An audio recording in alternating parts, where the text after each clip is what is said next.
আসসালামু আলাইকুম, কেমন আছেন সবাই? আশা করি সবাই ভালো আছেন। আলহামদুলিল্লাহ আমিও ভালো আছি। চলে আসলাম নতুন একটি ভিডিও নিয়ে। আজকে আমি বাচ্চাদের জন্য খুব সহজেই ভাজা ডিম দিয়ে মেয়োনিজ তৈরি করে দেখাবো। বাচ্চারা মেয়োনিজ খেতে অনেক পছন্দ করে, কিন্তু দোকান থেকে সব সময় কিনে না এনে যদি বাসাতেই পরিষ্কার পরিচ্ছন্নভাবে তৈরি করা যায়, তাহলে আমার কাছে সেটাই বেশি ভালো লাগে। তাই আজকে ভাবলাম ঘরে থাকা কয়েকটি উপকরণ দিয়েই বাচ্চাদের জন্য মেয়োনিজ বানিয়ে দেখি। প্রথমে দুটো ডিম আমি ভালোভাবে ভেজে নিয়েছি। এখানে আমি একটা কাঁচা মরিচ, একটা রসুনের কোয়া, একটু ভিনেগার আর গুঁড়া দুধ দিব, একটু টমেটো সস, সামান্য একটু লবণ, 1 চামচ চিনি, সয়াবিন তেল দিয়েই আমি এটা ভালো করে ব্লেন্ড করে নিব।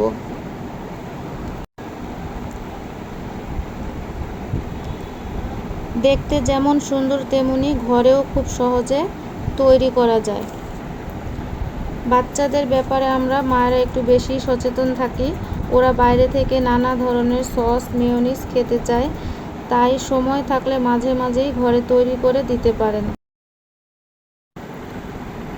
মেয়োনিজ তৈরি করতে বেশি কিছুই লাগে না, সব উপকরণই আমাদের ঘরেই থাকে। তাই আমরা চেষ্টা করব ঘরেই বাচ্চাদের খাবার তৈরি করে দিতে। তো এখানে আমি মেয়োনিজটা তৈরি করে নিলাম। একদম দোকানিদের মতো হয়েছে, খেতেও অনেক সুস্বাদু। দেখেন, এখন আমার মেয়োনিজ একদম তৈরি।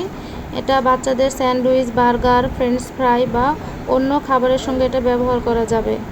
নিজের হাতে তৈরি করেছি বলে ভালোও লাগছে, আর বাচ্চারা খুশি হলে তো মায়ের আনন্দ আরও বেশি। তো আমি এটা মুরগি আর মেয়োনিজ একসাথে মিশিয়ে পরোটার সাথে ওদেরকে দিব। তো আমার মেয়ে আর ছেলে মাশাআল্লাহ খুবই ভালোভাবে খেয়েছে, তাদের খুবই পছন্দ হয়েছে। আপনারা যদি বাচ্চাদের জন্য ঘরে মেয়োনিজ তৈরি করে থাকেন, তাহলে কমেন্ট করে জানাবেন আপনারা কিভাবে তৈরি করেন। আর আমার এই ভিডিওটি ভালো লাগলে অবশ্যই একটি লাইক করবেন, বন্ধুদের সঙ্গে শেয়ার করবেন এবং নতুন নতুন ঘরোয়া ভিডিও পেতে আমার চ্যানেলটি সাবস্ক্রাইব করে পাশে থাকবেন। মুরগি আর মেয়োনিজটা আমি একসাথে এখানে মিশিয়ে নিয়েছি। এখন আমি পরোটার সাথে এটা লাগিয়ে দিব।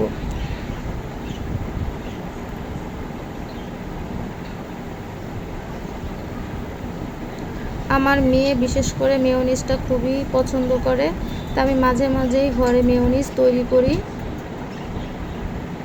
তো আজকে ভাবলাম একটু পরোটা দিয়ে এবং চিকেন দিয়ে তৈরি করে দেই, যাতে সকালের নাস্তাটা খুব ভালোভাবে খেতে পারে। সবাই ভালো থাকবেন, সুস্থ থাকবেন। আবারও দেখা হবে নতুন কোনো সুন্দর ভিডিও নিয়ে। সবাইকে আল্লাহ হাফেজ।